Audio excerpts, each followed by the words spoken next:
खानी चिड़ैल की चाल। गांव के बाहर एक घना जंगल था जहां पर एक चिड़ैल का बसेरा था।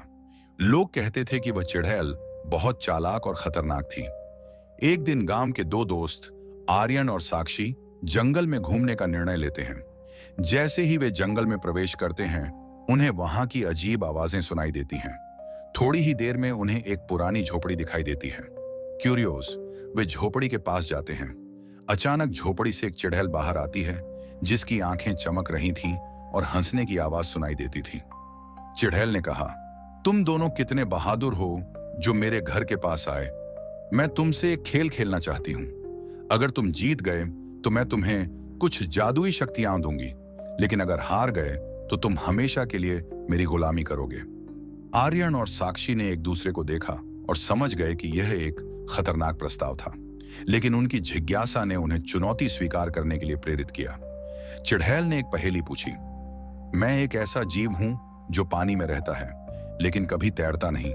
मैं लहरों में चलती हूं लेकिन कभी डूबती नहीं। मैं क्या हूं?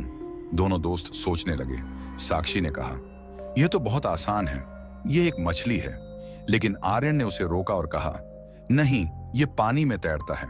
मुझे लगता है कि यह एक रेतीला तट है। चिड़ैल ने मुस्कुराते हुए कहा, तुम दोनों की सोच बहुत अच्छी है, लेकिन सही उत्तर है जल। आर्यन और साक्षी ने अपनी गलती समझी और चिड़ैल ने उन्हें चेतावनी दी कि अब उन्हें अपनी गुलामी स्वीकार करनी होगी। लेकिन साक्षी ने अपने दिमाग को तेज किया और एक तरकीब सोची। उसने चिड़ैल से कहा, अगर हम तुम्हारी सेवा करें तो हमें जादुई शक्तियां मिलेंगी। क्या तुम हमें एक मौका दोगी? चिड़ैल ने सोचा कि यह एक अच्छा विचार है और उसने उन्हें एक सप्ताह का समय दिया।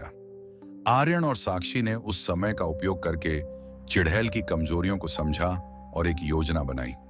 अंत में उन्होंने चिड़ैल को उसके जादुई शक्तियों के बारे में बताया और उसे अपनी जादुई छड़ी का उपयोग करने के लिए मजबूर किया। चिड़ैल ने सोचा कि वह उन्हें धोखा दे रही है, लेकिन उसे पता नहीं था कि आर्यन और साक्षी ने उसकी शक्तियों को उसके खिलाफ मोड़ दिया।